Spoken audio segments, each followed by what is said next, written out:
Little mortal flesh keeps silence, and with fear and trembling stand. Ponder nothing earthly minded, for with blessing it is. Hi, everyone. Here with a thought for you this week around the two ideas around technology and around virtue, and how those relate. Many of you, I know, are familiar with the work of Matthew Kelly from Dynamic Catholic, and one of his kind of slogans that he says over and over again is that we're called to be the best version of ourselves. And that's what he means when he talks about virtues. That's the way he describes virtues, those habits, those ways of being and living and acting that enable us to be the best version of ourselves, to be the way that we were designed to be as human beings. And I think that sometimes there can be a temptation against virtue that's presented to us by technology.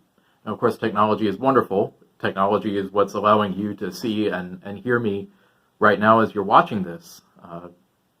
We think of all the amazing advances in medical science and technology, and just all the every way that technology has completely transformed our world and has made things in many ways faster and easier and more efficient for us, and given us access to so much information and knowledge and ability to control our world. But here's the trick. Technology can very easily become a crutch for us. We think that, well, because I've got technology, I don't have to do the hard work of growing in virtue. Think about the example of let's say that I was trying to lose weight. Father Tony in the rectory, as many of you may know, has been doing an amazing job with his diet over the last several months. But let's say I didn't want to try to do that. I knew I needed to lose weight, but the whole thing of eating less and exercising more, that's too much work. That requires virtue. That requires moderation and discipline. That requires me to walk past the candy jar and not turn into the Chick-fil-A drive-thru.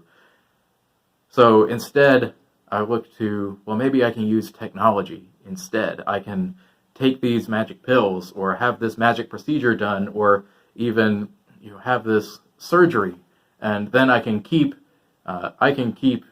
eating all the candy and fried food and ice cream that I want. I can keep laying on the couch all day and not having to get up and move around, but I can still get what I want of losing weight. I think that's the temptation and the trap that we can often fall into with technology, is that it offers an easy way out.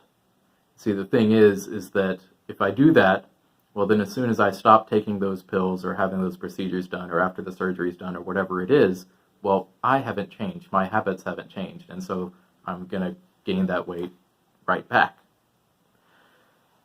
Virtue requires a change in ourselves.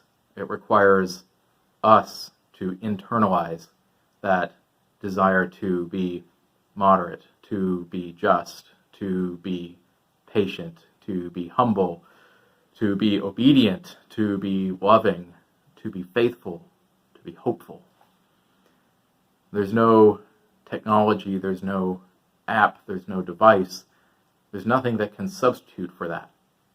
And so my challenge, my invitation for you over these next few days is to think about, are there ways in which you've been allowing technology to serve as a crutch, as a substitute for actually growing in virtue yourself, and to ask God to reveal to you what are some ways, what are some things that you could do to grow in that virtue, to become more and more truly, more and more closely the best version of yourself.